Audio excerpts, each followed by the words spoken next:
My name is Claire, and I am 67 years old.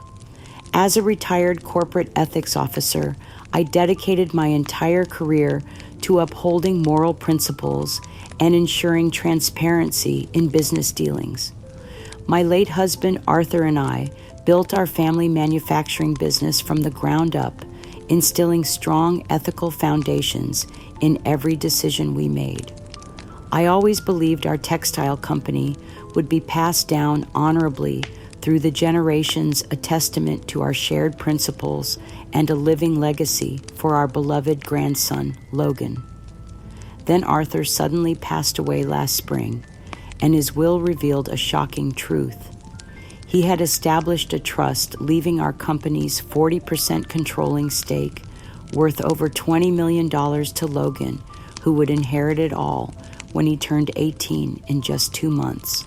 Within days of the funeral, Mr. Silas Blackwood, our long-trusted financial advisor, was pressuring Logan to sell everything immediately for quick profits in NFT speculation.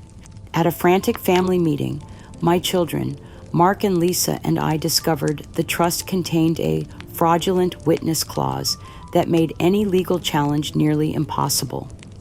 The company's just a dinosaur, Grandma. Logan sneered at me with cold calculation. You're losing your mind if you think anyone cares about dusty old looms.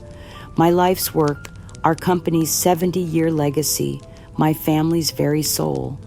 All of it was being hijacked and shattered by a ruthless financial advisor and my own grandson, who had somehow transformed into a cold, calculating businessman devoid of any humanity or respect for his heritage. Yet, as despair threatened to consume me entirely, something deep within my ethics officer's soul ignited a cold, righteous fury. That unwavering drive for justice that had guided me through decades of corporate investigations began to focus on the most important case of my life. What Mr. Blackwood, Logan, Mark, and Lisa didn't know was my secret weapon. I had kept encrypted records exposing Blackwood's past unethical practices with other clients' documentation that would destroy his reputation if revealed. Most importantly, I had crucial audio recordings of Blackwood manipulating Logan, urging him to cash out quickly, while exploiting the fraudulent witness clause for his own financial gain. My former federal prosecutor ally was already reviewing the evidence, preparing for the fight of our lives. This time, their insidious scheme wouldn't just unravel. It would expose their shocking cruelty, reclaim our family legacy, and hopefully awaken Logan to the truth before it was too late. Sometimes the most precious inheritances are worth fighting for, and sometimes a grandmother's love is the strongest force of all. 3 weeks after Arthur's funeral, I called an urgent family board meeting in the same conference room where my husband had built his dreams into reality. The mahogany table where we had celebrated decades of ethical business success now felt like a battlefield where I would fight for our family's very soul. Mark arrived first, my son's face showing the strain of recent weeks. Lisa followed, her eyes red from crying, still wearing black from the memorial service. Then Logan walked in, and I barely recognized my grandson. The gentle, curious boy who had spent summers learning about textiles at my side had been replaced by someone wearing an expensive suit I had never seen before, his expression cold and calculating.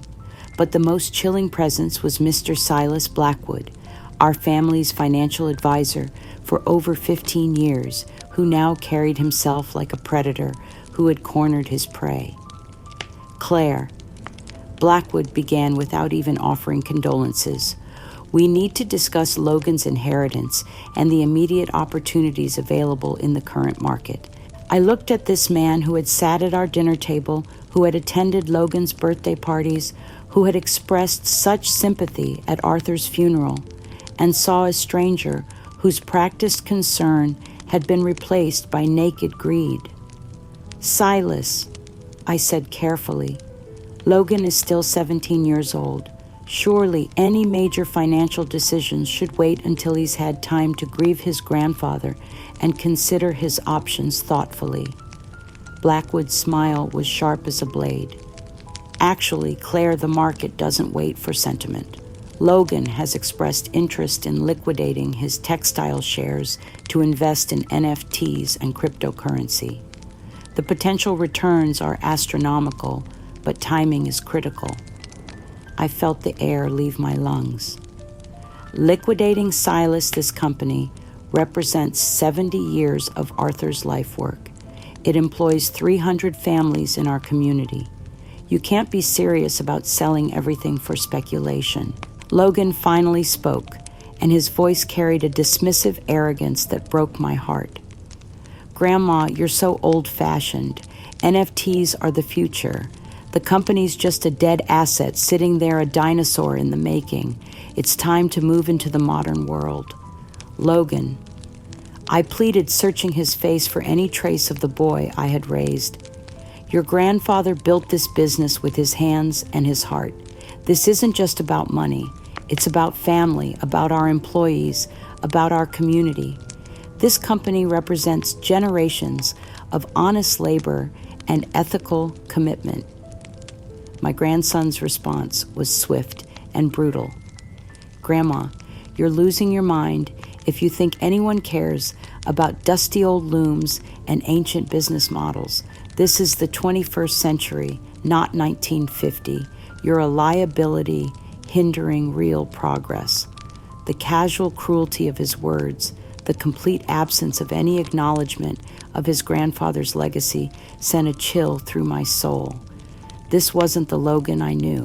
This was someone who had been transformed by greed and manipulation. Blackwood leaned forward with predatory satisfaction. Mrs. Peterson, I've reviewed the trust documents extensively. The fraudulent witness clause makes any challenge to Logan's inheritance extremely difficult, if not impossible. Your husband made his wishes very clear for Logan to control this legacy. The implication was unmistakable. Arthur's will was ironclad, and I had no legal standing to prevent the destruction of everything we had built together. Mark, my son, and Logan's father shifted uncomfortably in his chair. I could see the internal battle playing out on his face. Loyalty to his mother versus fear of a legal battle he couldn't afford. Mom, he said weakly, maybe Logan has a point. It's his inheritance. The legal complexities are beyond us. Maybe we should just accept what Dad wanted. Lisa. My daughter looked devastated, but remained silent. Her inability to speak up for what was right amplified my isolation in ways that her words never could have. I need immediate access to all company financials and legal documents. Blackwood announced, his tone suggesting this was a formality rather than a request. The NFT market is extremely time-sensitive, and delay could cost Logan millions. When I hesitated, Blackwood's mask of civility slipped entirely. Claire, if you obstruct Logan's inheritance, I'll be forced to pursue legal action for interference with a will. Elder obstruction is a serious matter, especially when there are questions about mental competence. The threat hung in the air like poison. Cooperate with the destruction of our family legacy or face public accusations of incompetence and elder abuse. That evening, Logan began his public campaign to humiliate me.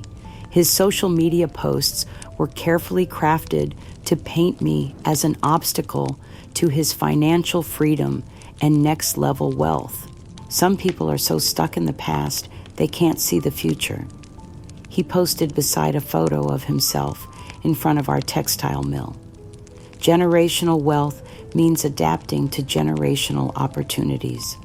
Time to break free from outdated thinking and embrace real prosperity. The comments were worse than the posts themselves. Friends and acquaintances congratulating Logan on his vision and expressing sympathy for his burden in dealing with resistant family members who couldn't understand modern investment strategies. "Your grandmother is lucky to have such a forward-thinking grandson," wrote someone I recognized from church. Sometimes the older generation needs help accepting change. But perhaps the most devastating blow came when I discovered that Blackwood had leaked details of Arthur's will to industry publications. The business journal that had once praised our company's ethical leadership now ran a story titled, "Young Heir Modernizes Family Legacy." The article portrayed Logan as a visionary young investor, bringing innovative thinking to traditional industries, while describing me as an obstinate widow who struggled to accept her deceased husband's wishes and was hindering progress through emotional attachment to outdated business models. Standing in my kitchen, reading about my own destruction in the newspaper that had once featured Arthur and me as pillars of the business community, I understood that this wasn't just about money. This was about the complete erasure of everything Arthur and I had believed about family loyalty and the responsibility that comes with inherited wealth. My grandson, guided by a predatory financial advisor, was systematically destroying not just our company, but the values that had made our family worth preserving. The boy who had once promised to carry on his grandfather's legacy was now treating that legacy as nothing more than an obstacle to quick riches. That night alone in the house Arthur and I had shared for 40 years, I made a decision that would change everything. I would not stand by and watch our life's work be destroyed by greed and manipulation. The woman who had spent 30 years investigating corporate fraud was about to begin the most important investigation of her career. And this time, the stakes weren't just financial. They were the very soul of our family. The assault on our family's legacy intensified with military precision. Blackwood had clearly been planning this campaign for months, waiting for Arthur's death to execute each phase of his strategy with calculating efficiency. The media blitz began within days of our confrontation. Financial news outlets suddenly developed an intense interest in our family's succession story, with carefully planted stories appearing across multiple platforms. Each article followed the same narrative. Visionary young heir Logan Peterson was being held back by his traditional grandmother's inability to embrace modern investment strategies. Teen heir fights family resistance to modernize multi-million-dollar legacy, read the headline in Business Weekly. The accompanying photo showed Logan in an expensive suit I had never seen before, standing confidently in front of our textile mill with the caption, "Logan Peterson, 17, prepares to transform his grandfather's traditional business into a modern investment portfolio." The article quoted unnamed family sources expressing concern about my emotional instability and desperate attempts to maintain control over decisions that were no longer mine to make. Logan's text messages to me became increasingly demanding and cruel. "Sign over the company, Grandma, or you're ruining my future," he wrote at 2 a.m. "You're being selfish, and you don't understand how markets work. Stop embarrassing yourself and our family."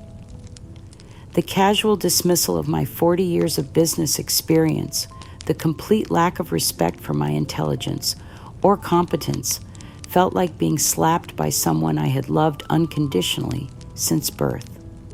But the conversation that shattered my last illusions about Logan's motivations was one I overheard by accident. I had gone to his apartment to make one final appeal to his conscience, hoping that seeing me face to face might remind him of the relationship we had once shared. When no one answered the door, I could hear voices from the open balcony window. Logan was on the phone with Blackwood, his voice carrying the casual cruelty that only comes from believing you're unobserved. The old lady thinks she can guilt trip me into keeping that dusty factory, he said with laughter that chilled my blood. She has no idea what's really happening. The NFTs are just phase one. Quick flip, massive profit. Then I'm out of textiles forever. He paused, listening to Blackwood's response, then continued with even more devastating honesty. Who cares about some ancient textile mill or the people who work there? I'll be rich enough to buy whatever I want. Grandma's all sentimental about Grandpa's legacy, but legacy doesn't pay for Lamborghinis and penthouse apartments. Standing outside my grandson's apartment, listening to him mock everything Arthur and I had spent our lives building, I felt something inside me die. This wasn't just misguided youth or poor financial advice. This was calculated destruction of our family's values by someone who had learned to see people as obstacles and heritage as inconvenience. That night alone in my study, I found myself remembering a time when such callous disregard for family loyalty had nearly destroyed us all. A time when I had made sacrifices that my children would never know about, could never know about, because the truth would shatter their understanding of their father and themselves. 25 years ago, Mark had been a different person. Fresh out of college, handsome and charming, but also reckless and entitled, he had developed a gambling addiction that spiraled completely out of control. By the time Arthur and I discovered the extent of the problem, Mark owed $300,000 to people who didn't accept delayed payments or negotiate payment plans. The debts were bad enough, but Mark's desperate attempts to raise money had led him into illegal activities that would have resulted in federal charges, money laundering, fraud, conspiracy, the kind of crimes that destroy not just individuals, but entire families. Arthur's reputation as an ethical businessman would have been ruined. Our company, built on trust and community relationships, would have collapsed under the scandal. Mark would have gone to prison, and the shame would have followed our family for generations. So I made a choice that cost me everything I had saved for retirement. I liquidated my entire personal savings, over $100,000, and used my network of business contacts to quietly pay off Mark's creditors. I fabricated financial records to cover the source of the payments, and I used every favor and professional relationship I had built over decades to suppress the public record of his activities. Mark never knew the full extent of what I had done to save him. He believed his gambling debts had been covered by a family loan, and that his legal troubles had been resolved through good lawyers and luck. He never understood that his mother had sacrificed her entire financial security to preserve his future and his father's reputation. Now, 25 years later, Mark was standing by silently while his own son destroyed the company I had helped build and preserve. The man I had saved from prison was too weak to save his mother from financial destruction. When I tried to address this pattern during our next family meeting, Mark's response was swift and brutal. "Mom, you're always trying to make me feel guilty with your talk about sacrifices." He snapped, his voice filled with the contempt that comes from someone who has never had to sacrifice anything meaningful. "Your past choices are your own business. You're just trying to manipulate me and ruin Dad's memory." Lisa, tears streaming down her face, added her own devastating blow. "Mom, please stop. When you talk about Dad's problems, it makes him sound terrible.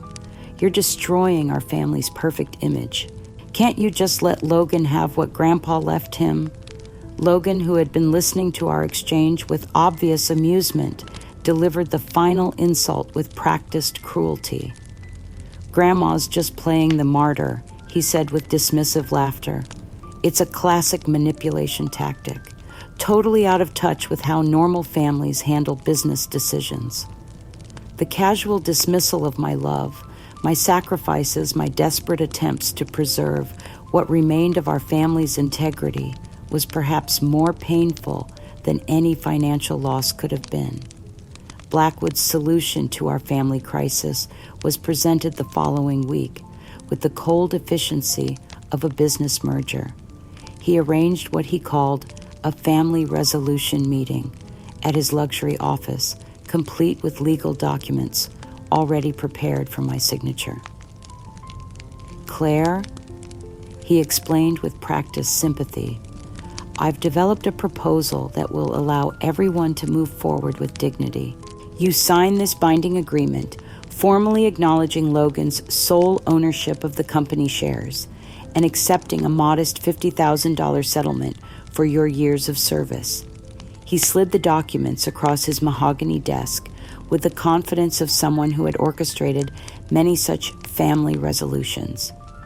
In return, Logan graciously agrees not to pursue legal action for obstruction of will or elder abuse charges. This protects your reputation while ensuring his inheritance remains intact. The offer was presented as generosity, but I understood it for what it was: a bribe to cooperate in my own financial destruction. $50,000 for a company worth $20 million in exchange for giving up my legal rights and accepting the complete erasure of Arthur's true vision for our legacy. "If you refuse this generous offer," Blackwood continued with barely concealed threat, "Logan is prepared to pursue guardianship proceedings based on your demonstrated inability to make rational decisions about family business matters." The message was clear: accept their theft gracefully or face the humiliation of a public competency hearing where my own grandson would testify that I was mentally unfit to understand my own financial interests. That evening, I sat in Arthur's study surrounded by 40 years of business awards and community recognition, and understood that I was facing more than just financial fraud. I was confronting the complete betrayal of everything we had worked to build, not just as a business, but as a family. But I was also a woman who had spent 3 decades investigating corporate corruption, exposing financial fraud, and ensuring that the truth eventually surfaced, no matter how sophisticated the deception. My grandson and his manipulative advisor had underestimated me. They saw an aging widow clinging to sentiment, but I was actually a professional investigator preparing for the most important case of my career. The evidence was already being gathered. The recordings were already made. The truth was waiting to be constructed piece by piece until everyone could see the structure of lies that had been built on my family's suffering. Logan had forgotten that I was an expert in corporate ethics, but he was about to be reminded that a woman who had spent her career exposing fraud was more than capable of exposing the people who had tried to destroy her own family. The final assault came without warning, delivered with the legal precision of a corporate takeover designed to eliminate all resistance. I was in my garden on a Tuesday morning, tending the roses that Arthur had planted for our anniversary 20 years earlier, when the courier arrived with documents that would change my life forever. The temporary injunction was thick with legal language designed to intimidate and confuse, but its meaning was brutally clear. Logan and his legal team had obtained a court order barring me from accessing company records, entering company premises, or communicating with company employees about business matters. Due to ongoing disputes regarding estate administration and concerns about disruptive behavior, the document read, "The court hereby restricts Claire Peterson's access to Peterson Textiles pending resolution of inheritance proceedings." An hour later, Logan and Mr. Blackwood arrived at the textile mill with security guards and a locksmith. I watched from my car as they changed the locks on the building where Arthur had worked every day for 40 years, where I had spent countless hours learning the business, where 3 generations of our family had built something meaningful together. When I approached the entrance, Logan stepped forward with the cold efficiency of a stranger executing an eviction. "You're no longer part of this, Grandma," he said, his voice devoid of any warmth or recognition of our shared history. "It's my company now, and your ethics lectures are irrelevant. You're just a liability, holding back progress." Looking at my grandson, seeing the complete absence of love or respect in his eyes, I felt something fundamental break inside me. This wasn't just business disagreement or generational conflict. This was the deliberate destruction of family bonds by someone who had learned to see love as weakness and loyalty as stupidity. Blackwood stood behind Logan with obvious satisfaction, his predatory smile suggesting this moment was the culmination of months of careful planning.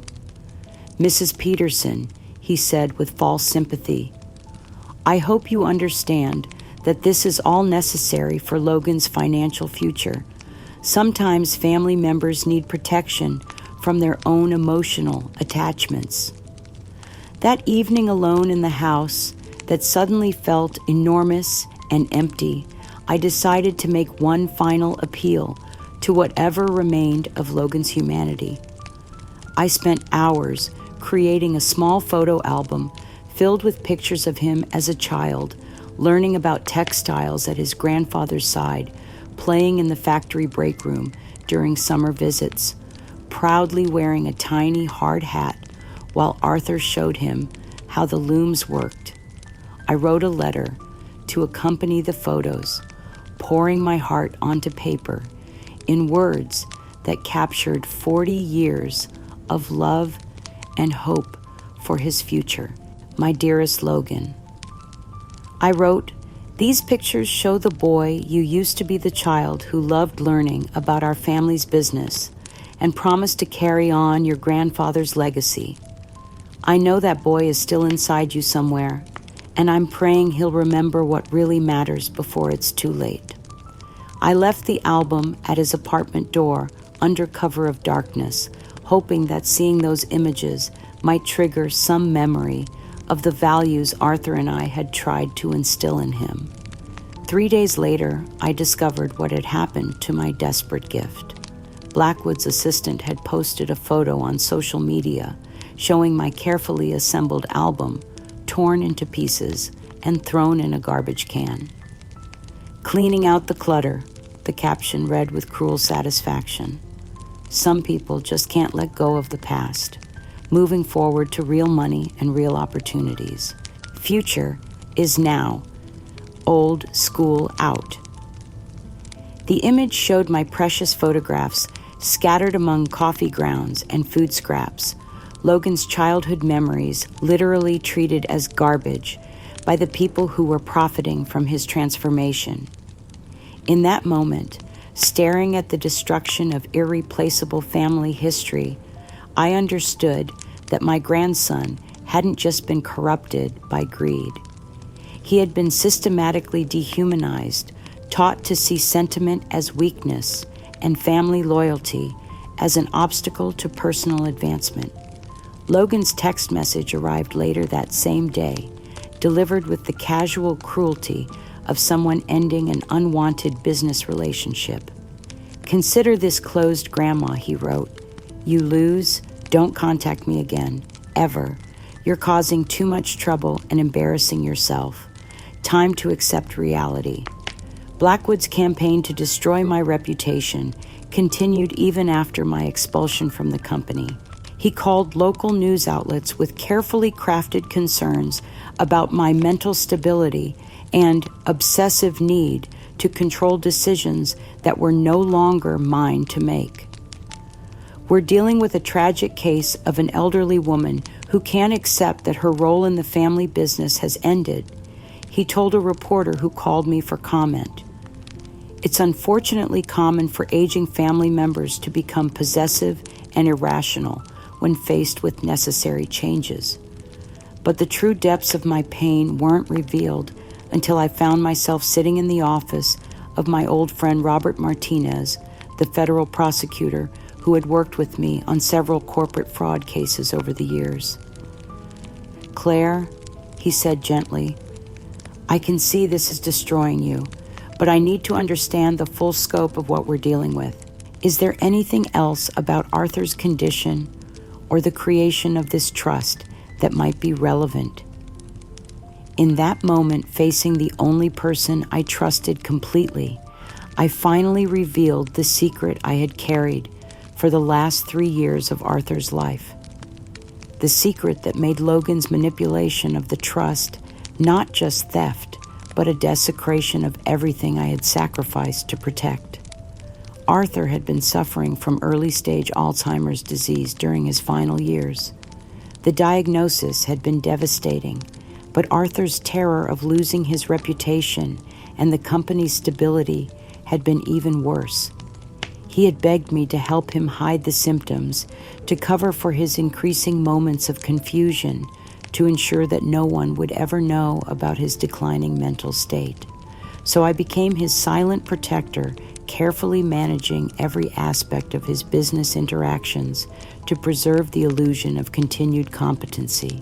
I took over his financial duties without anyone knowing, made decisions in his name while allowing him to maintain his dignity, and fabricated a convincing narrative of his continued sharp mental acuity. Most importantly, I had guided Arthur through the creation of Logan's trust during one of his more lucid periods when he was desperately worried about ensuring his grandson's future. The trust wasn't designed to give Logan unlimited power over our family legacy.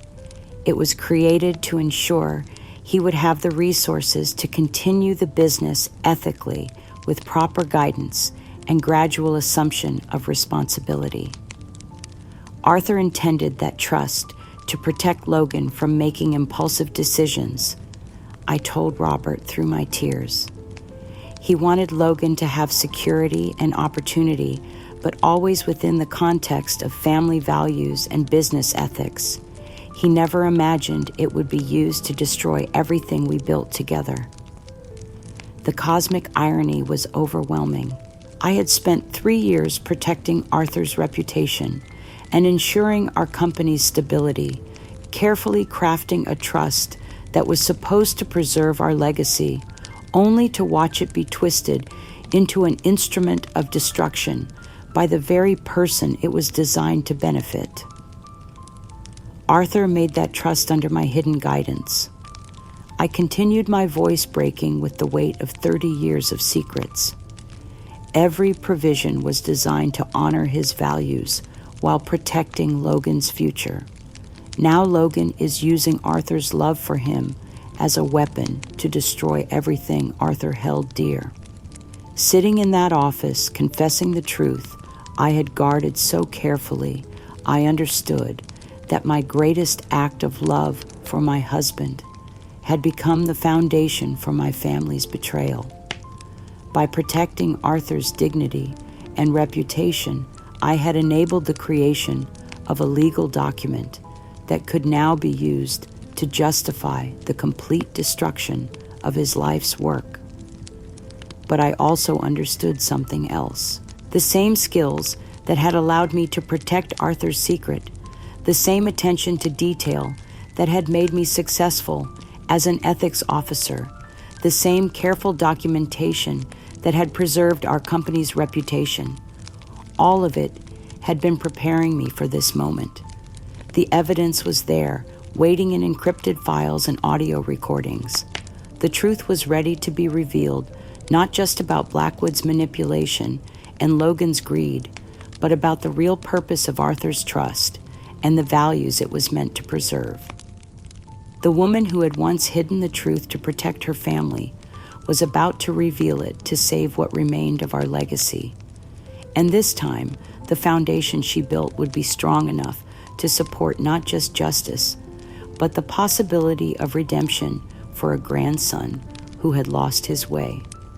The weeks following my expulsion from the company marked the beginning of what I can only describe as a psychological prison. I found myself completely alone with secrets so heavy they threatened to crush what remained of my sanity.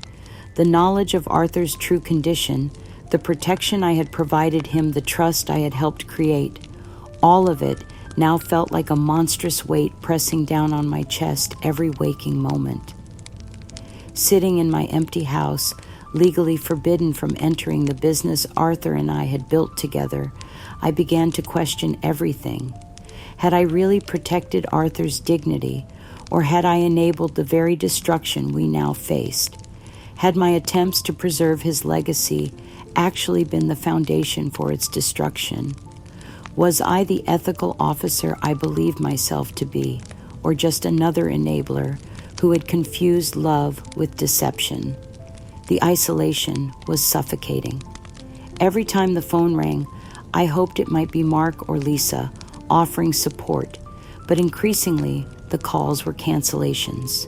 Professional associations where I had been a respected member suddenly found reasons to exclude me from conferences and committees. Dr. Patricia Thornfield, president of the Corporate Ethics Association, called me with news that shattered what little remained of my professional identity. "Claire," she said with uncomfortable formality, "we've received some concerning reports about your recent behavior. The board feels it would be best if you stepped back from any public speaking engagements for the foreseeable future." The call was professional, polite, and devastating. Manufacturing industry forums I had been scheduled to address suddenly found other speakers. The ethics consulting work that had sustained me in retirement quietly disappeared as word spread about my family difficulties. There are questions about your judgment and your ability to distinguish between personal grievances and professional ethics, Dr. Thornfield explained when I pressed for specifics. Given the allegations from your own family about your mental state, we feel it's prudent to maintain some distance. The message was clear. The business community that had been my home for 4 decades no longer trusted me to uphold the ethical standards I had spent my career defending. Blackwood's campaign to destroy my reputation was systematic and thorough. He leaked carefully edited details of our family dispute to industry publications, painting me as an aging family member struggling with cognitive decline, who had developed obsessive fantasies about legacy preservation and was unable to accept natural business evolution. It's unfortunately common for elderly family members to become possessive and irrational when faced with necessary changes, he told a reporter from Manufacturing Today. Mrs. Peterson has difficulty distinguishing between her emotional attachments and objective business realities. The financial devastation followed quickly. Legal fees for defending against Logan's inheritance claims were mounting at an alarming rate, and Blackwood had somehow managed to freeze my personal accounts pending resolution of estate disputes. When my modest pension couldn't cover both living expenses and attorney fees, I found myself facing a reality I had never imagined possible. The eviction notice arrived on a Tuesday morning, delivered by a sheriff's deputy who avoided making eye contact as he handed me the papers. I had 30 days to vacate the home Arthur and I had shared for 25 years, the place where we had planned our business strategy and raised our family. "I'm sorry, ma'am," the deputy said quietly. "I know this must be difficult." The public auction of my belongings was scheduled for the following month.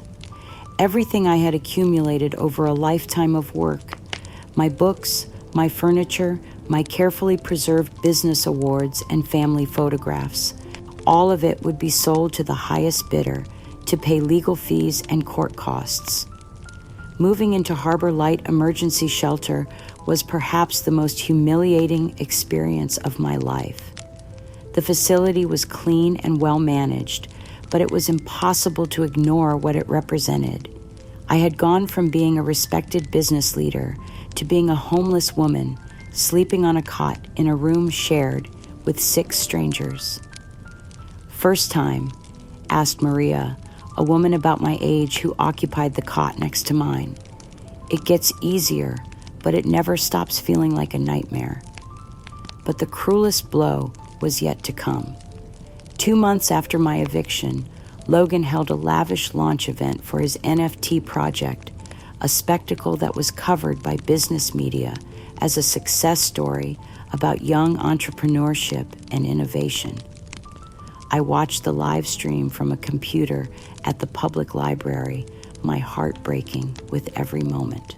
Logan stood in front of our textile mill, the building where 3 generations of our family had worked, speaking about unshackling from outdated sentimentality and embracing the future of digital wealth. "This facility represents the old way of thinking," he said with practiced confidence, gesturing dismissively at the building behind him. "Physical manufacturing, traditional values, resistance to change. My grandfather's generation built something substantial, but they couldn't see beyond their limitations." The audience of young investors applauded his vision completely, buying into the narrative that our family's 70-year legacy was nothing more than an obstacle to progress and prosperity. "Today marks the beginning of true innovation." Logan continued, his voice carrying the authority of someone who had successfully rebranded theft as entrepreneurship. "We're moving from preserving the past to creating the future, from sentimental attachment to strategic growth." Mark and Lisa sat in the front row, smiling nervously and applauding politely. When asked for comment by the media, they offered brief statements praising Logan's innovative thinking and bold vision for the family business. But perhaps the most heartbreaking moment came when they played a pre-recorded video featuring my other grandchildren, Ethan and Chloe. These teenagers, whom I had helped raise and who had once spent summers learning about business ethics at my side, now spoke about their newfound appreciation for digital assets and moving beyond physical clutter. "Our grandmother taught us to value old things," Ethan said with the earnest expression of a teenager trying to sound mature. "But Logan is teaching us to value future opportunities. It's time to embrace new forms of wealth creation." Watching my grandchildren publicly endorse the destruction of everything I had worked for felt like witnessing my own funeral. These children had been turned against me by adults who had convinced them that progress required abandoning the values that had built their family's success. As I prepared to leave the library, feeling more defeated than I had ever felt in my life, something unexpected happened. A young librarian approached me hesitantly, her face showing recognition and concern. "Excuse me," she said softly, "but aren't you Claire Peterson? You spoke at my business ethics class 5 years ago at the community college." I looked up at this stranger, preparing myself for another encounter with someone who had heard the accusations and believed them. "Yes," I said quietly, "I'm Claire Peterson." "Mrs. Peterson," she said, her voice filled with emotion, "you changed my life. Your lecture about corporate responsibility inspired me to change my major to business ethics. When I saw the news reports, I knew something was wrong. The woman who taught me about integrity would never do the things they're claiming." She pressed a business card into my hand. "My name is Jennifer Walsh, and my mentor is Dr. Sarah Martinez. She's a corporate ethics consultant who worked with you in the 1990s. She's been following your case, and she wants to help. There are people who remember who you really are, Mrs. Peterson. You're not alone in this fight." For the first time in months, I felt a spark of hope penetrate the darkness that had consumed my life. Someone remembered, someone believed, someone was willing to stand up for the truth. As I walked back to the shelter that night, Jennifer's business card clutched in my hand, I realized that my fight wasn't over. The woman who had once protected her husband by hiding uncomfortable truths was about to become the grandmother who would risk everything to reveal them. The evidence was still there. The recordings were still waiting. And now finally I had allies who understood that this wasn't just about one family's dysfunction. It was about the fundamental question of whether integrity could survive when confronted by sophisticated, calculated lies.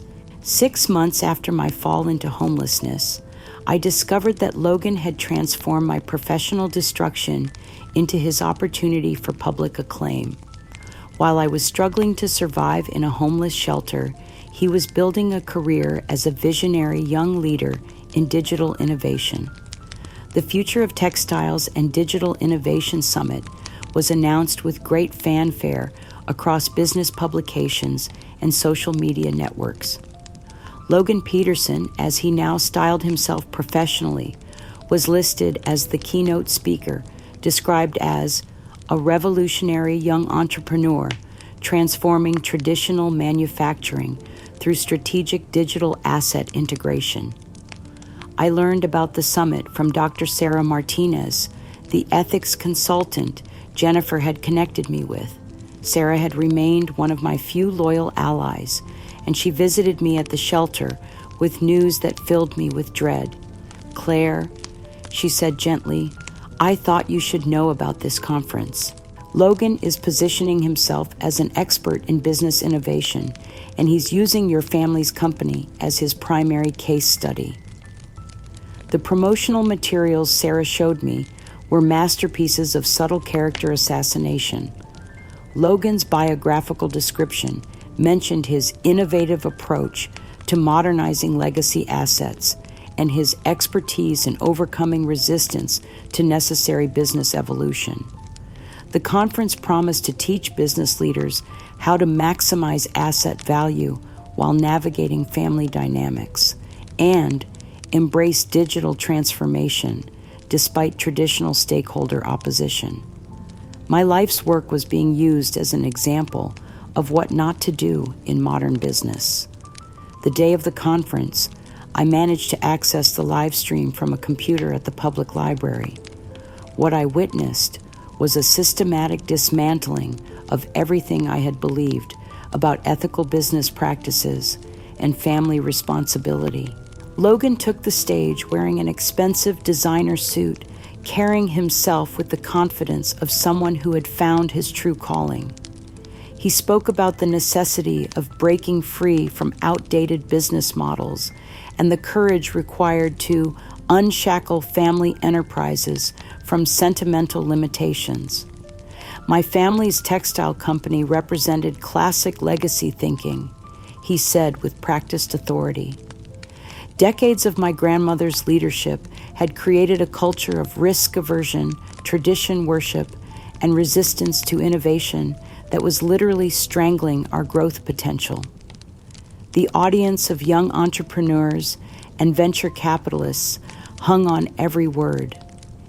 Here was someone who looked like them, who spoke their language, telling them about the courage required to modernize family businesses despite resistance from previous generations. The challenge wasn't just financial. Logan continued, his voice taking on the tone of someone sharing hard-won wisdom. It was psychological. My grandmother had built her entire identity around preserving the past, and she saw any change as a personal attack on her legacy. My meticulous work to build an ethical, sustainable business, my decades of community involvement and employee welfare, my commitment to doing business the right way.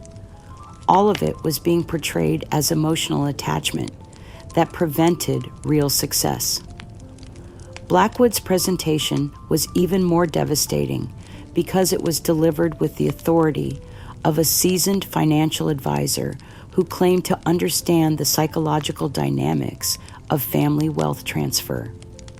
Dealing with elderly family members who resist necessary changes requires patience and strategic thinking, he explained to the captivated audience.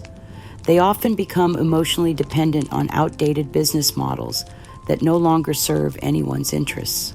He spoke about the courage required to make difficult decisions for family members who couldn't adapt to changing market realities, and the liberation that comes from choosing economic growth over emotional manipulation. Sometimes the people who seem most protective of a business are actually the ones preventing it from reaching its full potential. Blackwood concluded with practiced sympathy. Love sometimes means making hard choices that appear cruel but are actually necessary for everyone's long-term prosperity. But the most heartbreaking part of the conference was the video presentation featuring my grandchildren. Ethan and Chloe, now in their late teens, had clearly been coached to speak about their education in modern business principles.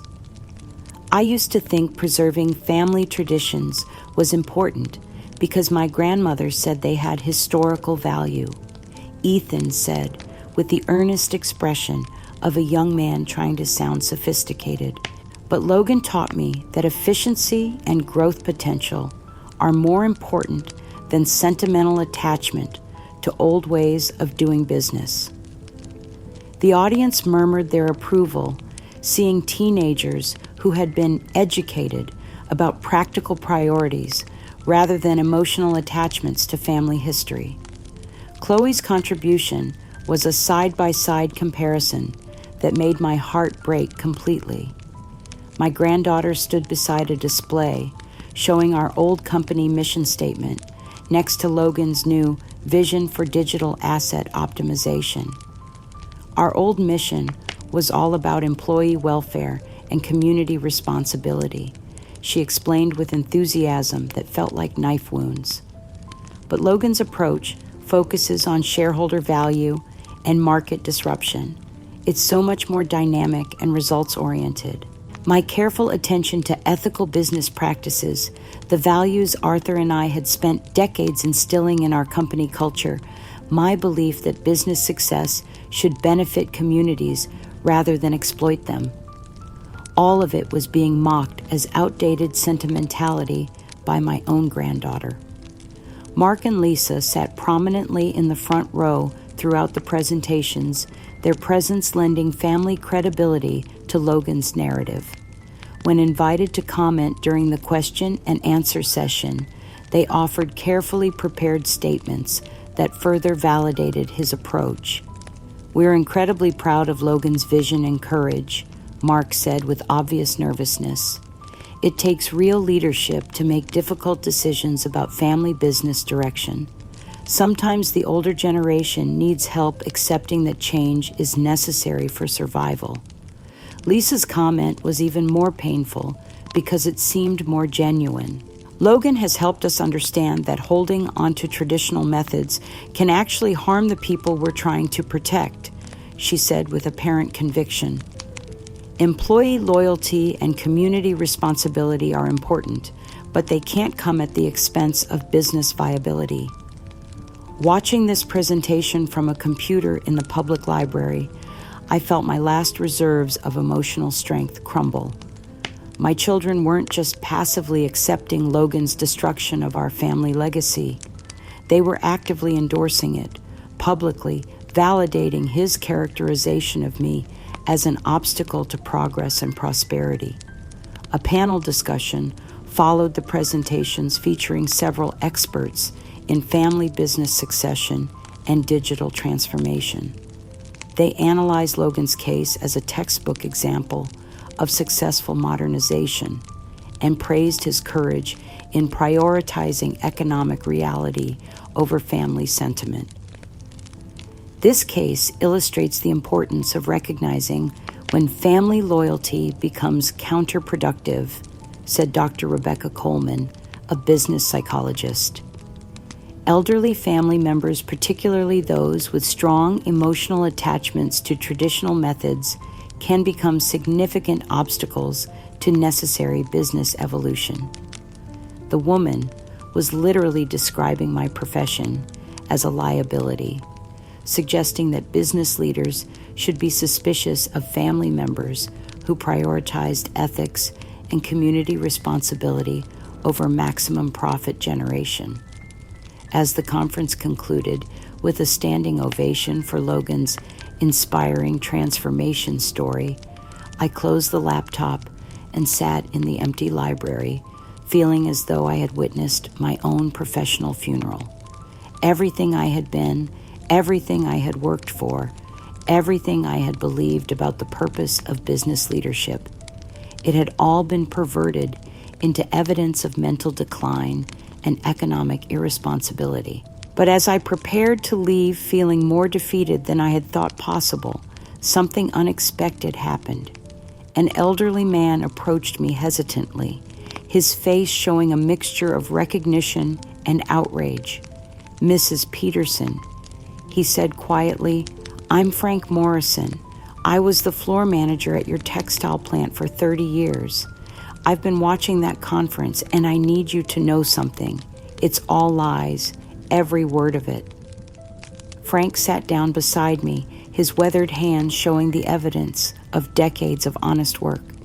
"Your husband built that company on integrity, and you maintained those values for years after he passed. The way you treated workers, the way you supported the community, the way you refused to cut corners, even when it would have been profitable. That's real leadership." He handed me a business card. "I've been in touch with some other folks who worked with you over the years. We know who you really are, and we know what Logan is doing isn't just wrong. It's criminal." For the first time in months, I felt a spark of hope. Frank represented something Logan and Blackwood couldn't manipulate or buy. The testimony of people who had actually experienced my leadership and understood the difference between ethical business practices and profitable exploitation. The woman who had been destroyed by lies was about to discover that truth had its own network of allies, people who understood that business success built on deception was ultimately hollow and unsustainable. 1 year after Logan's coronation, as a business visionary, he delivered what was clearly intended to be the final blow to my existence. The announcement came not through legal documents or family communication, but through a press release that treated my life's possessions like inventory in a failed business. Peterson Estate Liquidation, Historic Collection, and Vintage Furnishings read the headline in the local newspaper's auction section. Logan, working with Blackwood's auction house connections, had arranged for the public sale of everything I owned, everything Arthur and I had accumulated over 40 years of marriage, everything that represented our family's history and values. The auction was scheduled for maximum public spectacle. Local television stations promoted it as a unique opportunity to acquire pieces from a prominent local family's collection, while online auction sites featured photographs of my most precious possessions with clinical descriptions that reduced decades of memories to mere commodity listings. Vintage textile machinery, historical business documents, antique family photographs, and period furnishings from the Peterson family estate. The listings read, "Items reflect the lifestyle and tastes of a prominent manufacturing family from 1950 to present. My wedding china described as mid-century dinnerware, set 12-place settings. Arthur's engineering books listed as vintage technical manuals, industrial textile focus. The family photographs I had carefully curated for donation to the local historical society, categorized as assorted vintage photography, local historical interest. Everything that had meaning was being stripped of context, turned into objects for strangers to evaluate and purchase based solely on market value. The morning of the auction, I took the bus from the shelter to witness the dismantling of my life. I couldn't afford to bid on anything, but I needed to see what would happen to the physical manifestations of our family's heritage. The auction house had set up in our front yard with my possessions displayed on folding tables like merchandise at a garage sale. Strangers wandered through my memories, picking up Arthur's pocket watch to check its weight, flipping through our family photo albums to assess the quality of the frames, examining my grandmother's china for chips and cracks. The auctioneer, a man in his 50s, with the practiced enthusiasm of someone who sold other people's possessions for a living, treated each item like a potential profit opportunity rather than a piece of someone's history. Next up, we have Arthur Peterson's engraved pocket watch, 18-karat gold, Hamilton movement, circa 1965. He announced to the crowd of bargain hunters and antique dealers, "This beautiful timepiece bears the inscription, 'To Arthur with love and pride, Claire, 1965. Let's start the bidding at $50. Hearing our private words of love reduced to marketing copy, watching strangers bid casually on the watch I had saved for months to buy as Arthur's 40th birthday present felt like having my heart dissected in public. Logan stood near the auction platform, his presence lending an air of legitimacy to the proceedings. When a local reporter asked him about the decision to sell family heirlooms, his response was delivered with the practiced sympathy of someone who had perfected the art of public manipulation. It's always difficult when elderly family members accumulate possessions beyond their ability to manage, he said with false compassion. My grandmother has unfortunately become attached to objects rather than relationships, and this liquidation represents a necessary step toward helping her focus on what really matters.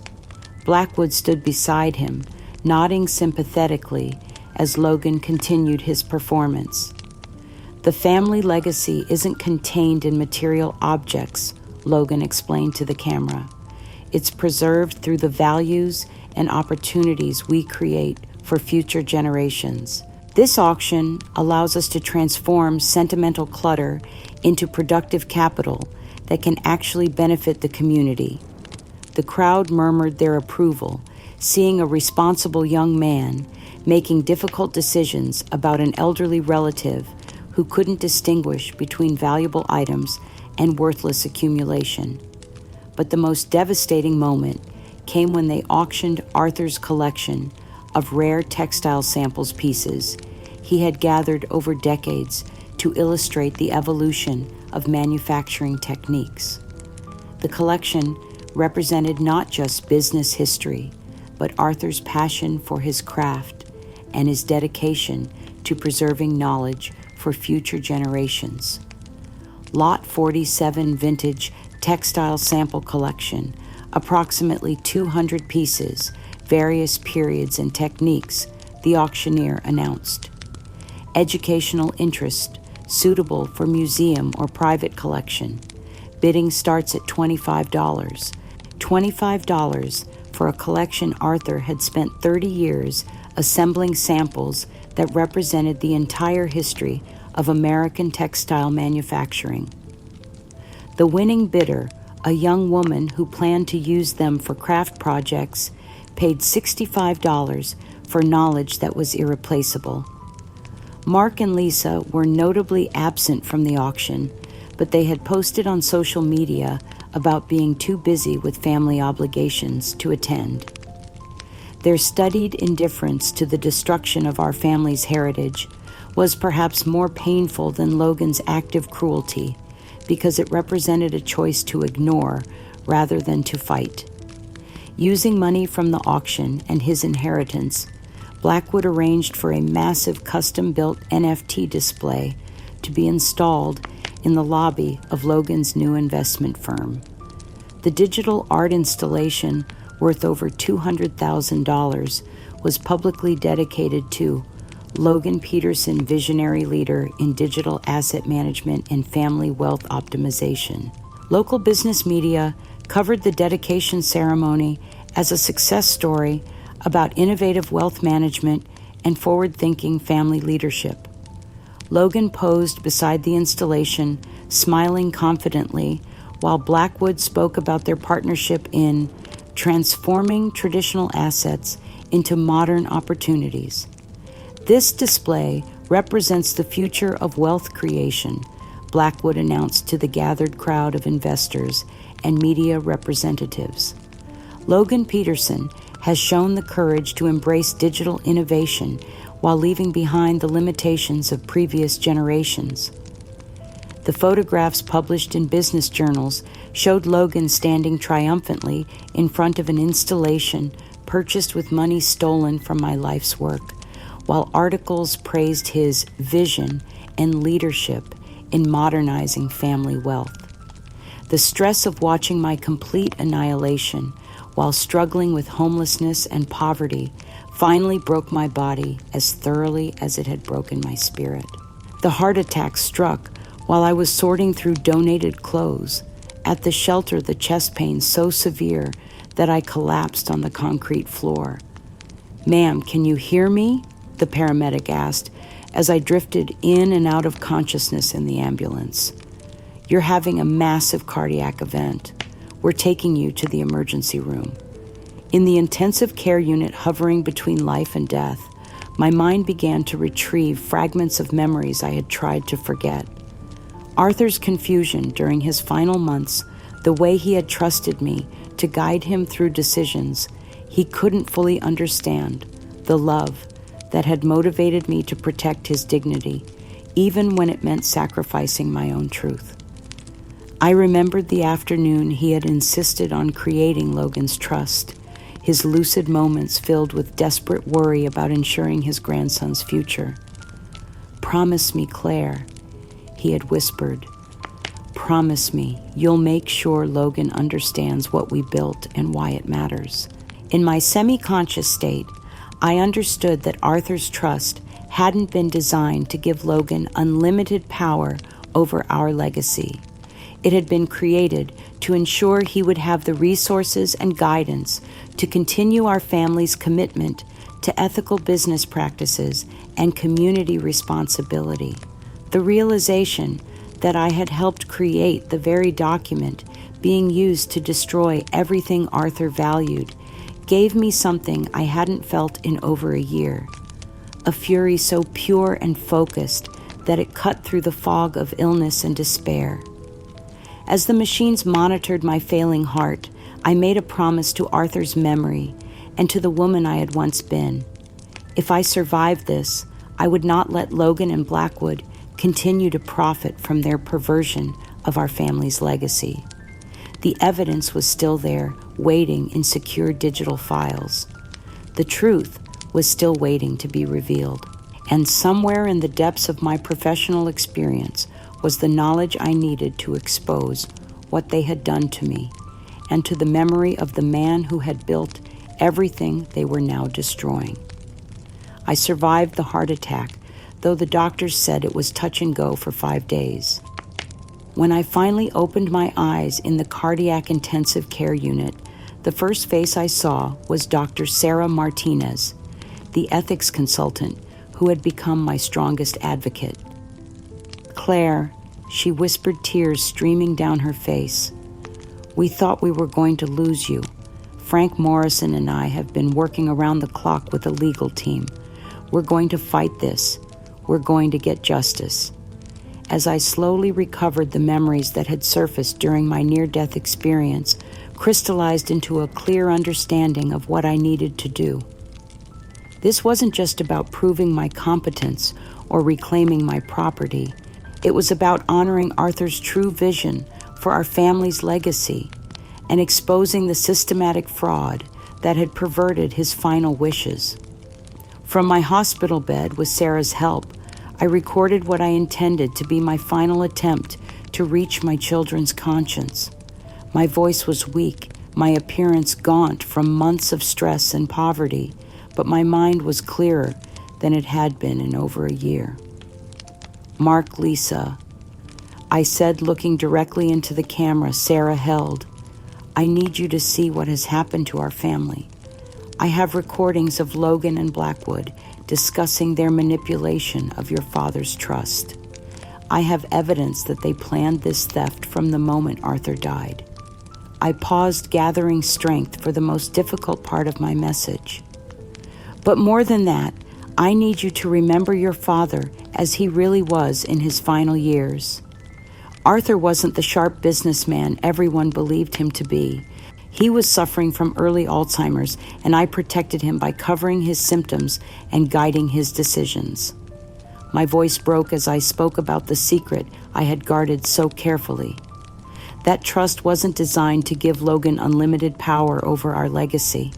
Arthur created it during one of his lucid moments when he was desperately worried about ensuring Logan would have guidance and resources to continue our family's commitment to ethical business practices. We never intended it to be used as a weapon to destroy everything we built together. The video was raw, emotional, devastating in its honesty. I laid out the timeline of Logan's manipulation, played audio recordings of him dismissing our family's values and mocking Arthur's legacy, and detailed the systematic campaign of financial destruction that had left me homeless and dying. This has to stop, I concluded, not just for me, but for your father's memory and for what remains of our family's integrity. Logan isn't honoring Arthur's legacy. He's destroying it while using Arthur's love for him as justification. Sarah assured me she would personally deliver the video to Mark and Lisa, hoping that seeing my deteriorated condition and hearing the truth spoken so plainly might awaken some vestige of family loyalty. But Blackwood had been monitoring my situation through contacts at the hospital, and he intercepted the message before my children ever saw it. What happened next was so calculated, so vicious, that it redefined my understanding of the depths to which greed could drive seemingly civilized people. Blackwood took my desperate plea to my children and turned it into a weapon against me. Using professional video editing software that Logan's investment firm had purchased, Blackwood manipulated my recording with stunning sophistication. He spliced sentences together, altered the tone of my voice, added ominous background music, and removed all context that might generate sympathy for my situation. The heavily doctored video titled "Dying Woman's Delusional Hospital Rant" was sold to Entertainment Tonight for what I later learned was a substantial sum. Blackwood marketed it as exclusive footage of a mentally ill woman's final breakdown, complete with expert commentary from paid psychologists who had never met me.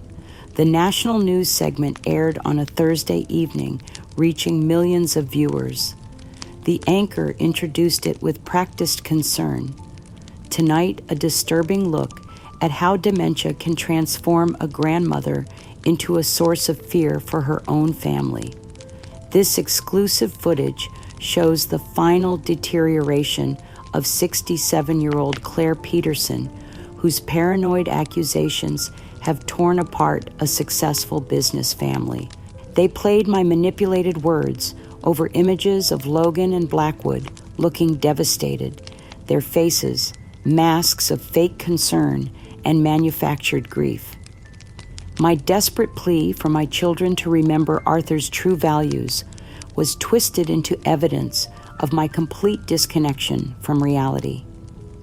The psychological experts analyzed my facial expressions, my tone of voice, my choice of words, concluding that I was clearly suffering from severe paranoid delusions with possible advanced dementia.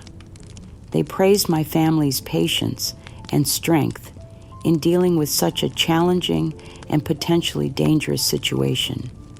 What we're seeing here is a tragic case of elder mental illness manifesting as elaborate conspiracy theories, explained Dr. Martin Stevens, a psychiatrist who had never examined me. The patient has created a complex narrative where she's the victim when in fact she's become the source of trauma for everyone around her. But the cruelest part was Mark and Lisa's response. They appeared on the show via satellite link, their performance a masterpiece of manufactured anguish and family loyalty. "This is incredibly painful for our entire family," Mark said, his voice breaking with practiced emotion. "To see our mother, who was once such a capable woman, reduced to these conspiracy theories and accusations, it's heartbreaking. We've tried everything to help her, but she refuses treatment and continues to blame everyone else for her problems." The interviewer asked about my claims regarding Arthur's condition and the manipulation of his trust. Lisa's response was flawless in its manipulation. "Our mother has always had difficulty accepting that she's not in control of every situation," she said with carefully crafted sadness. In her confused state, she's reinterpreted normal family business decisions as some kind of conspiracy against her. "We've had to make difficult choices to protect both her and our children from her increasingly erratic behavior." They brought my grandchildren Ethan and Chloe on camera, both teenagers looking genuinely distressed by the situation. The children had been thoroughly coached, but their emotions appeared authentic. "We just want Grandma to get better," Chloe said, her young voice heavy with manufactured concern. "She used to be so nice, but now she just says scary things about our family.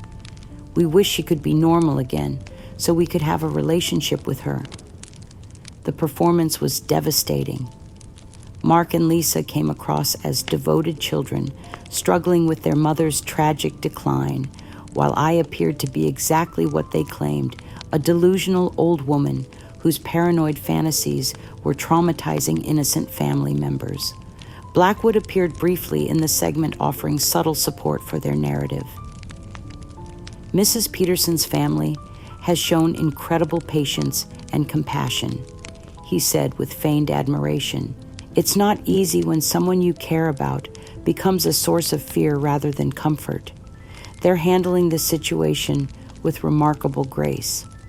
The segment ended with an expert panel discussing the warning signs of elder mental illness and the importance of protecting families from unstable elderly relatives. My destruction was being used as an educational opportunity to help other families recognize and respond to similar situations. But what Mark, Lisa, and Blackwood didn't know was that Dr. Sarah Martinez had been watching the broadcast with growing horror and outrage. As a professional ethics consultant and longtime colleague, she recognized immediately that something was fundamentally wrong with their narrative. The day after the broadcast aired, Sarah contacted the news station, directly bringing with her a coalition of former colleagues, employees, and business associates who had worked with me over decades. "I worked with Claire Peterson for 20 years, she told the producer. "The woman you portrayed on your show bears no resemblance to the person I know. Someone is lying here, and it's not Claire." Sarah had brought documentation with her, my professional records, letters from grateful clients, awards for ethical leadership, and most importantly, analysis from a forensic video expert who had quickly identified signs of digital manipulation in Blackwood's edited footage. The timestamps have been altered, sentences have been spliced together, and Mrs. Peterson's voice has been subtly modified to sound more confused and agitated. The expert explained to a private investigator Sarah had hired with funds from a growing coalition of my supporters. But perhaps most damaging to their narrative was Sarah's discovery of Blackwood's past. Her investigation had uncovered a pattern of similar schemes involving elderly clients' previous ethics violations that had been quietly settled, and financial misconduct that painted him as a serial predator rather than a concerned family advisor. As I lay in my hospital bed, unaware of the national humiliation being broadcast about me, these unlikely allies were building a case that would eventually expose the sophisticated fraud that had destroyed my life. The truth was finally mobilizing, and it was more powerful than any lie Logan and his conspirators had constructed. Sometimes justice takes longer than we hope, but when it arrives, it has the power to illuminate even the most elaborate deception. My story wasn't ending with defeat and humiliation. It was approaching the moment when all the evidence I had carefully preserved, all the allies who had never stopped believing in me, and all the truth that had been buried under months of lies would finally surface to reclaim not just my reputation, but the integrity of the legacy Arthur and I had spent our lives building. 18 months after my heart attack, I sat in the office of Judge Robert Chen, the retired chief probate judge who had agreed to represent me. The funding for my legal battle had come from an unexpected source, a rare textile sample from Arthur's collection that I had forgotten about that the museum had authenticated as historically significant and purchased for $50,000. Claire, Judge Chen said, with the gravity that comes from 40 years of handling complex estate disputes, we're going to file the most comprehensive fraud case this state has ever seen. The evidence you preserved, combined with what our forensic experts have uncovered, is absolutely devastating. The federal civil and criminal lawsuit we launched sent shockwaves through the legal and business communities. We charged Logan and Blackwood with criminal fraud, elder abuse forgery, and defamation. The case attracted international attention, with legal experts calling it a landmark prosecution that could change how courts handle elder financial abuse. Peterson versus Peterson Family Trust became the most watched courtroom drama of the year, with cameras broadcasting live to millions of viewers around the world. The same media that had once participated in my destruction was now captivated by my fight for justice. The courtroom was packed on the day we presented our evidence. Logan and Blackwood sat at the defendant's table, their confidence from months earlier replaced by visible anxiety. Their expensive lawyers shuffled through papers with the desperate energy of people who knew they were fighting a losing battle. "Your Honor," announced my lead attorney, Margaret Williams, "we would like to present the results of our forensic examination of the Peterson Family Trust documents. Dr. Elizabeth Harper, our forensic historian and document expert, took the stand with the authority of someone who had spent 30 years detecting fraud in historical documents. After extensive analysis using advanced digital forensics and historical comparison techniques, she testified, "I can state with absolute certainty that the secret trust document presented by Mr. Blackwood contains multiple forgeries and fabrications."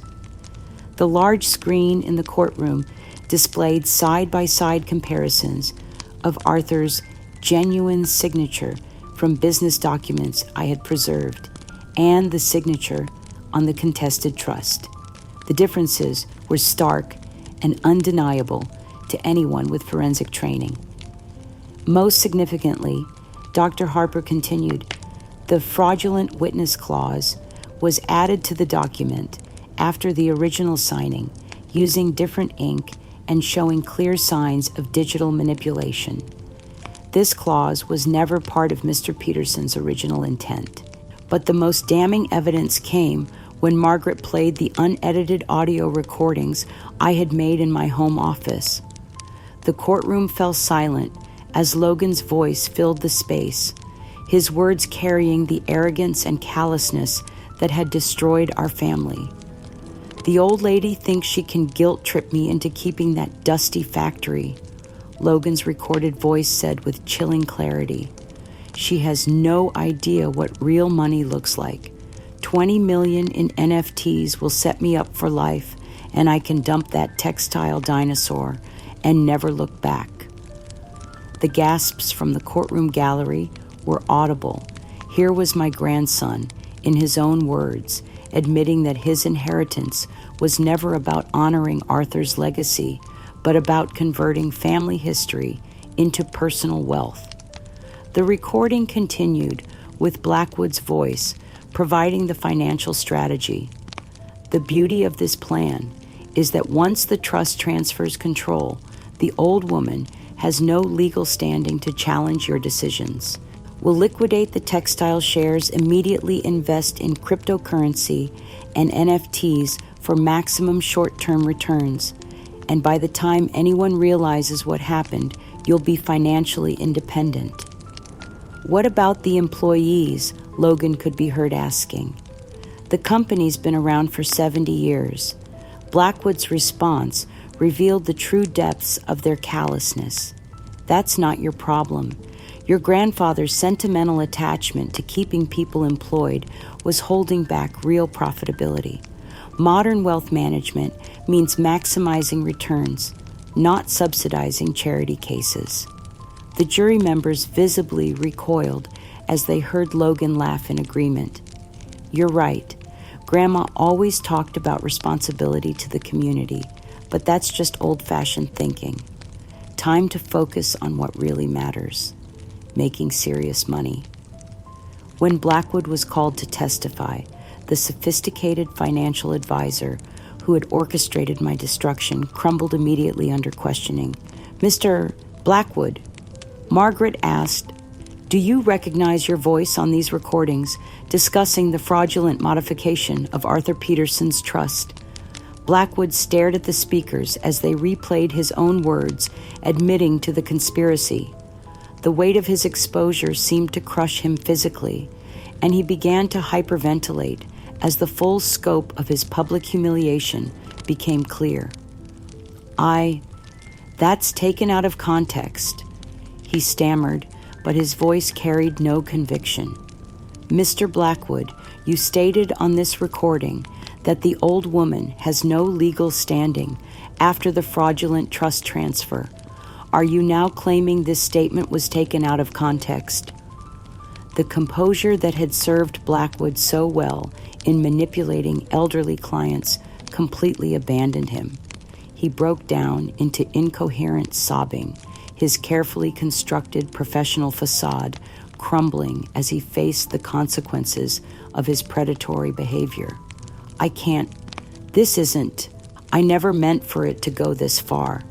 He wept his breakdown, captured by dozens of cameras and broadcast to millions of viewers.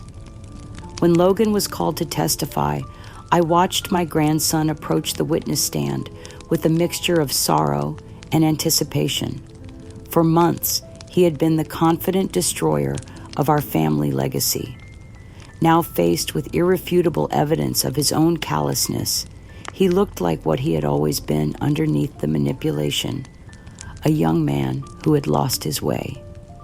Mr. Peterson, Margaret began, do you recognize your voice on these recordings discussing your plans to liquidate your grandfather's textile company?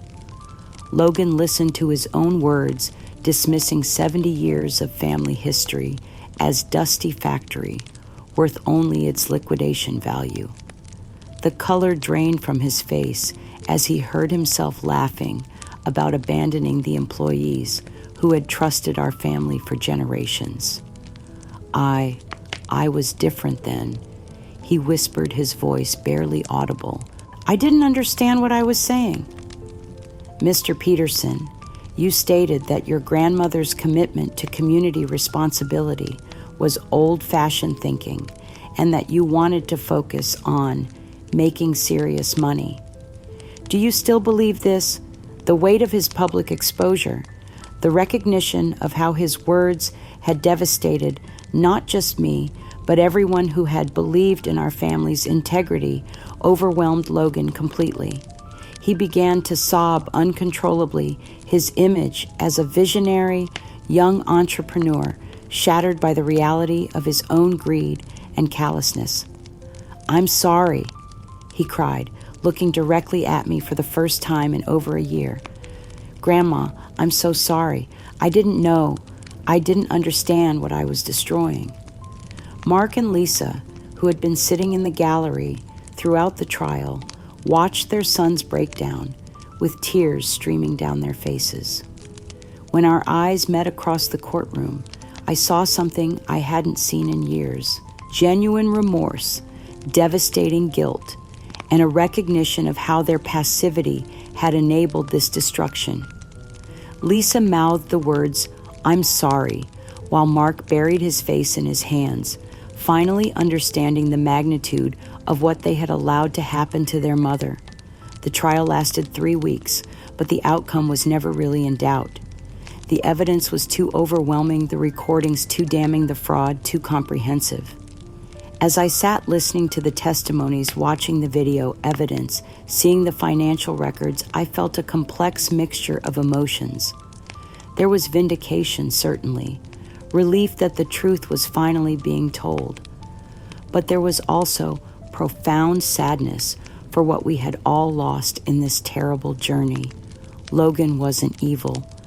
He was a young man who had been manipulated by a predator and corrupted by the promise of easy wealth. As Judge Martinez prepared to render his verdict, I closed my eyes and thought about Arthur, about the values we had tried to instill in our family, about the legacy we had hoped to leave. The truth was finally surfacing, but it had come at a price that would affect our family for generations. The woman who had once protected her family by hiding uncomfortable truths had become the grandmother who had fought for justice by revealing them. The evidence had spoken, the recordings had been heard, and for the first time in over 2 years, I could see a future built on honesty rather than lies. Justice was being served, but more importantly, there was finally hope for redemption, for healing, for the possibility that our family could learn to love each other honestly once again. Judge Martinez's verdict was swift and comprehensive, delivered with the authority of someone who had been deeply moved by the evidence presented. The courtroom was silent as he spoke his words, carrying the weight of absolute justice. The court finds that the Peterson family trust documents presented by Silas Blackwood contain multiple forgeries and fabrications, he announced with controlled anger. This systematic campaign of fraud and elder abuse represents one of the most sophisticated and callous cases of family exploitation this court has ever encountered. Logan's fabricated trust was declared completely invalid, with all authority returning to Arthur's original will and the legitimate trust documents I had helped create. Blackwood was sentenced to 12 years in federal prison for elder abuse, fraud, forgery, and conspiracy. The judge also ordered full restitution of all stolen assets, plus punitive damages totaling $2.5 million. This court finds that Claire Peterson is and has always been mentally competent, professionally ethical, and personally loving, Judge Martinez declared. The evidence clearly shows that she was the victim of a calculated fraud designed to steal her family's legacy and ultimately destroy her through stress and despair. Those words meant more to me than any monetary award. For over 2 years, I had been told I was delusional, incompetent, an obstacle to progress. To hear a federal judge state unequivocally that I was the victim, not the problem, was a restoration of my very identity. The judge continued with a statement that would be quoted in elder law textbooks for years to come. Elder abuse is not just about financial exploitation or physical neglect. It includes the systematic destruction of an elderly person's dignity, family relationships, and life's work. When predators weaponize family trust against the elderly, they attack the very foundation of what makes families meaningful. Logan, given his age and the evidence of his manipulation by Blackwood, received a sentence of 2 years of intensive community service focused on elder care and mandatory counseling for gambling addiction and financial ethics. The judge emphasized that his youth didn't excuse his actions, but offered hope for genuine rehabilitation. Mr. Peterson, Judge Martinez addressed Logan directly. You have been given a second chance that many don't receive. Use it wisely and honor the grandfather whose memory you dishonored. 3 weeks after the sentencing, I received my first letter from Blackwood in prison. It was pages long, written in the shaky handwriting of someone whose world had completely collapsed. "Mrs. Peterson," it began, "I know you probably never want to hear from me again, but I need you to know that I understand now what I did to you. The therapy here is helping me see how I became someone who could destroy families for money." The letter went on to detail his participation in various rehabilitation programs, his work with a prison psychologist, and his slowly growing understanding of the magnitude of his crimes against not just me, but dozens of other elderly clients over the years. "I don't expect forgiveness," he wrote. "I just want you to know that I will spend every day of the rest of my life trying to make amends for the families I destroyed. I became a monster, and I can never undo that." Reading his letter, I felt a complex mixture of emotions: anger at what he had done, sadness for the families he had victimized, but also a recognition that accountability was the first step toward preventing future harm. Logan's journey back to our family was more complex and meaningful. 3 months after the trial, he came to see me at the home I had finally reclaimed. My grandson looked older, worn down by the weight of his public shame and the reality of what he had nearly destroyed. "Grandma," he said, his voice breaking with genuine emotion, "I don't know how to begin to apologize for what I did to you, to our family, to Grandpa's memory." We talked for hours that day, Logan finally understanding the full scope of what he had nearly destroyed. He had begun working at a homeless shelter as part of his community service, seeing firsthand the consequences of financial exploitation and family breakdown. "I thought wealth was about accumulating money," he told me with the humility that comes from genuine remorse. "But watching you fight for our family's legacy taught me that real wealth is about preserving values and relationships. I want to spend the rest of my life learning what Grandpa really wanted me to understand." Logan's transformation wasn't immediate or easy, but it was genuine. He enrolled in business ethics courses, began working part-time at our textile company to learn the operations from the ground up, and most importantly, started individual and family therapy to understand how he had become someone capable of such betrayal. Mark and Lisa's reconciliation with me was equally meaningful, but different in character. They had watched their son's near destruction and finally understood their own role in enabling it through their passivity and fear. "Mom," Lisa said during one of our long conversations, "we were cowards. We chose comfort over courage, convenience over conscience. We let you fight alone because it was easier than standing up to Logan in Blackwood." Mark's remorse was deeper and more painful because he understood that his own past had made him vulnerable to manipulation. "I never told you how grateful I was for what you did for me 25 years ago," he admitted. "I knew you had sacrificed everything to save me from my gambling debts, but I was too ashamed to acknowledge it. When Logan started down the same path, I should have recognized the pattern and protected you instead of enabling him." The process of rebuilding our family required professional help and massive amounts of patience, but gradually the bonds we had shared began to resurface. Mark and Lisa became regular visitors, helping me restore the house, working together on the textile company's recovery, and most importantly, learning to communicate honestly about difficult truths. My other grandchildren, Ethan and Chloe, were deeply traumatized by Logan's actions and their parents' complicity, but they also began the process of reconnecting with me.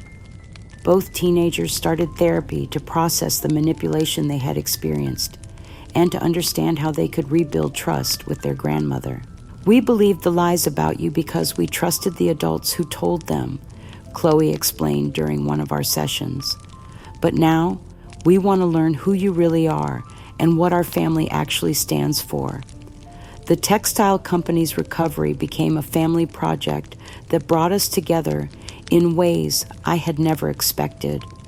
Logan worked alongside longtime employees, learning not just the technical aspects of manufacturing, but the human relationships that made our business sustainable. He apologized personally to every worker, acknowledging his role in nearly destroying their livelihoods. Your grandfather built this company to serve the community, not just to generate profit, I told Logan as we walked through the factory floor together. Real success means creating something that makes the world a little bit better, not just making yourself richer. A year after the trial, I was invited to speak at the National Conference on Elder Financial Protection, sharing my story with an audience of lawyers, social workers, and family court judges. Standing at that podium, I realized that my ordeal had transformed from personal trauma into public purpose. The most important lesson I learned, I told the audience, is that elder abuse isn't just about vulnerable victims and obvious predators. It's about how families can be manipulated into betraying their own values when they're faced with sophisticated fraud and promises of easy wealth. My memoir, Fighting for Truth. One grandmother's battle against family fraud became a bestseller not because it was sensational, but because it was honest about the complexity of family relationships and the difficulty of maintaining integrity under pressure. But perhaps the most meaningful part of my recovery was the quiet moments. Sunday dinners with Mark, Lisa, and the grandchildren, sharing stories and making new memories. Working in the garden with Logan, teaching him the same lessons about patience and growth that Arthur had once taught me. Reading letters from other elderly people who had been inspired by my story to fight for their own dignity and rights. Justice had been served, restitution had been ordered, and my reputation had been restored. But the real victory was quieter and more personal. It was the gradual healing of relationships that mattered more to me than any legal judgment. The woman who had been branded as a delusional old woman had become a nationally recognized advocate for elder rights. But more importantly, she had become a grandmother again, trusted and loved by family members who had learned the difference between wealth and worth, between getting rich and building something meaningful. My victory was complete, not because I had defeated my enemies, but because I had reclaimed my family. The truth had set us all free, and we were finally learning to love each other honestly. 3 years after the trial that changed everything, I stood in the restored boardroom of Peterson Textiles, watching Logan present our quarterly report to the employees and board members. The scene was so beautifully ordinary, so perfectly peaceful, that it took my breath away. My grandson, now 21, had grown into the kind of leader Arthur had always hoped he would become. His presentation focused not just on profits and productivity, but on employee welfare, community impact, and the long-term sustainability of our ethical business practices. Our success this quarter isn't just measured in dollars. Logan told the assembled workers, his voice carrying the authority of someone who had learned real leadership through genuine remorse. It's measured in the stability we provide to 300 families, the quality products we create, and the values we preserve for future generations. The company had not just survived the trauma of our family's near destruction. It had thrived under a renewed commitment to the principles Arthur and I had always believed in. We had restructured the trust to ensure that future ownership would be tied to demonstrated commitment to ethical business practices and community responsibility. Logan had insisted on starting at the bottom, working every job in the factory before assuming any leadership responsibilities. The employees who had once feared for their livelihoods now trusted him completely, seeing in his genuine humility and dedication the same values they had respected in his grandfather.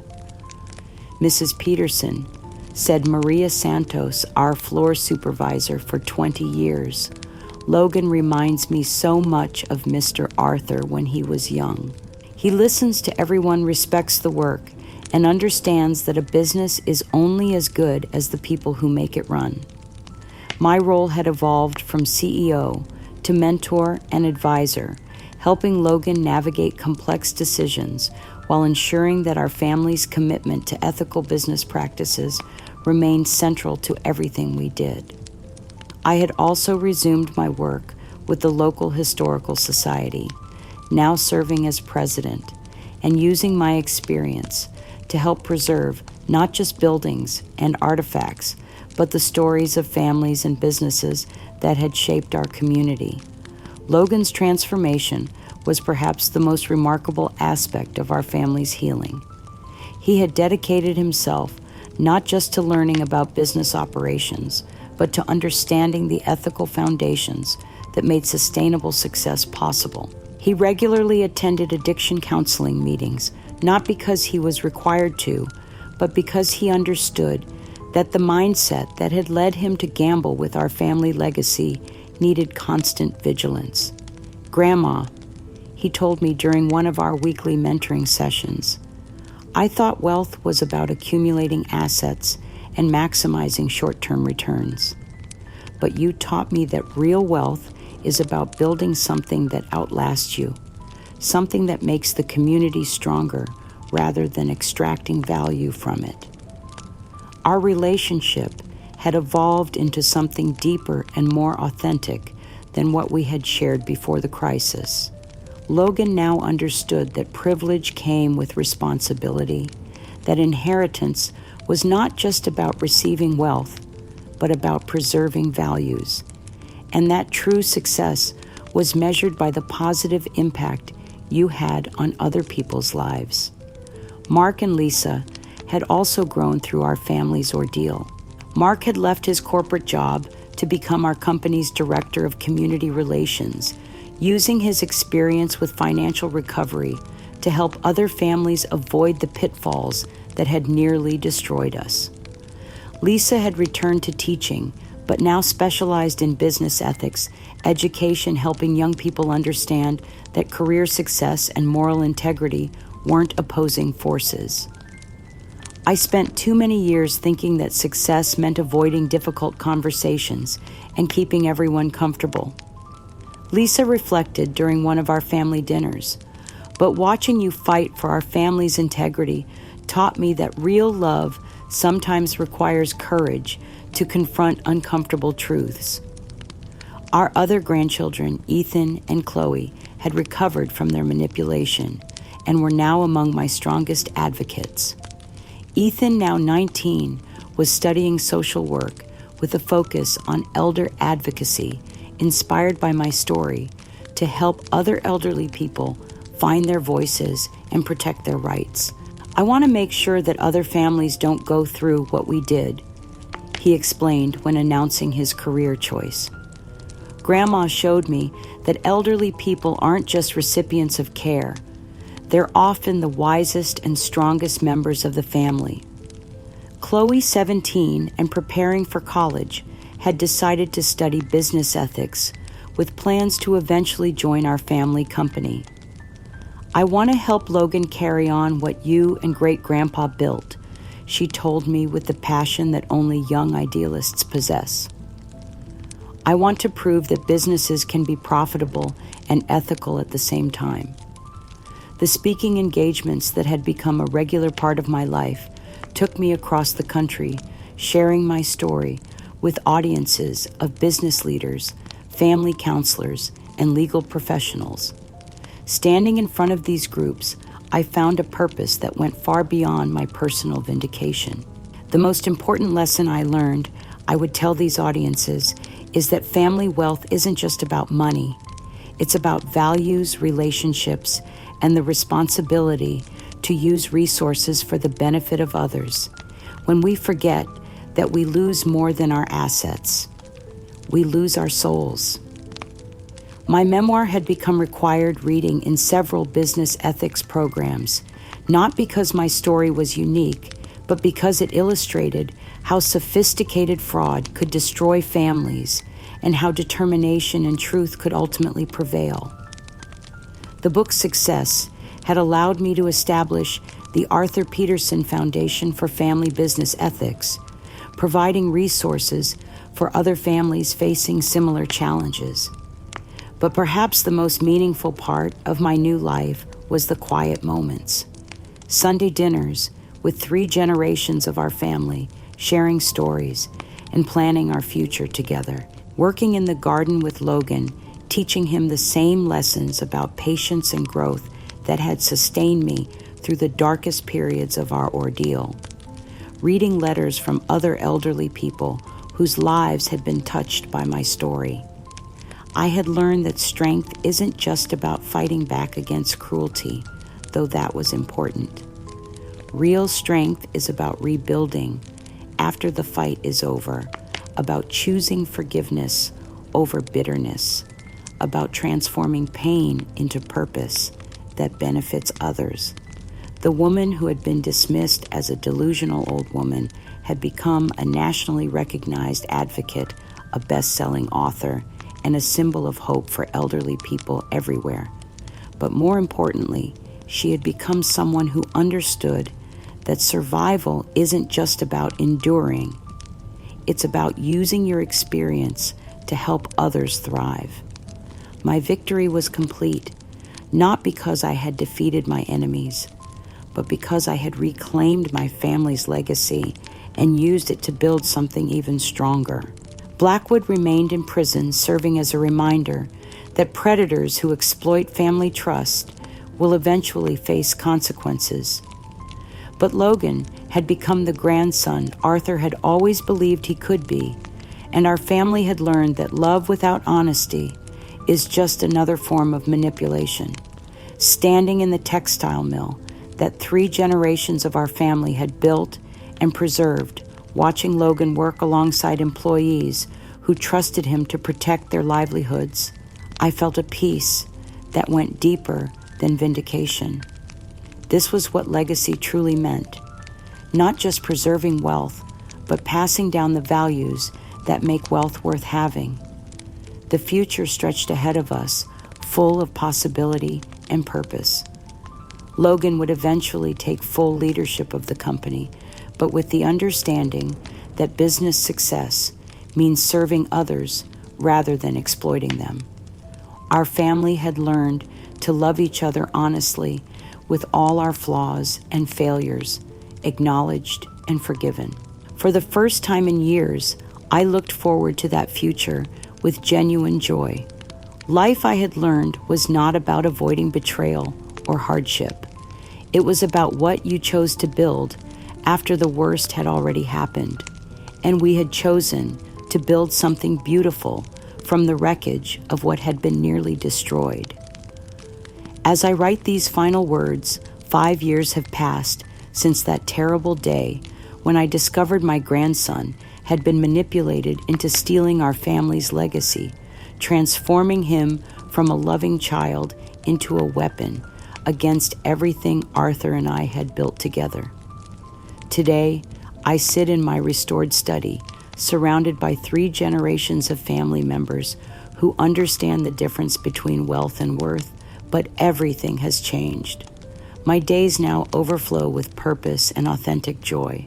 Logan visits every week to discuss business strategy and ethical decision-making, his transformation from greedy manipulator to principled leader, serving as proof that redemption is possible with genuine commitment to change. Mark and Lisa have become my closest advisors, their own journey from passive enablers to active advocates, teaching them the courage required to protect family values. Ethan calls every Sunday from his social work program, sharing stories about elderly clients he's helping find their voices while Chloe sends updates from her business ethics classes, preparing to eventually join our family company. The Arthur Peterson Foundation has helped over 300 families protect their legacies from sophisticated fraud, proving that elderly people aren't just vulnerable victims, but powerful advocates for justice when given proper support. My book continues to inspire families facing similar struggles, and the speaking engagements allow me to travel the country, sharing a message that resonates in boardrooms, courtrooms, and family meetings. True wealth is about building something that makes the world better, not just making yourself richer. Blackwood writes occasionally from prison, his letters showing genuine remorse and commitment to making amends, though he remains a cautionary reminder that predators exist and families must remain vigilant. Our textile company thrives under Logan's ethical leadership, employing 400 people and serving as a model for how businesses can be both profitable and principled. The greatest lesson from my journey is this: our worth as human beings isn't determined by our age, our vulnerability, or our dependence on others for support. It's determined by our courage to stand up for truth, our refusal to accept betrayal as inevitable, and our commitment to fighting for dignity. Not just our own, but for every person who has been told their voice doesn't matter anymore. To anyone listening to my story who sees their own struggle reflected in it, please know this: you are not powerless. You are not confused. You are not an obstacle to progress. Your legacy matters, your values matter, and your fight for integrity matters. Truth has a way of surfacing, even when it seems buried beneath mountains of lies and manipulation, because authentic love and genuine principles create foundations that can support any weight. The woman I am today, peaceful, purposeful, surrounded by honest love, and engaged in meaningful work, was forged in the fires of the worst betrayal imaginable. But fire doesn't just destroy, it also purifies. It burns away everything false and leaves behind only what is real, what is strong, what is built to last. I am Claire Peterson. I am a survivor, an advocate, a grandmother, a protector of legacies. I am living proof that it's never too late to reclaim your life, never too late to fight for truth, and never too late to transform your deepest pain into your greatest purpose. And that perhaps is the most valuable inheritance of all.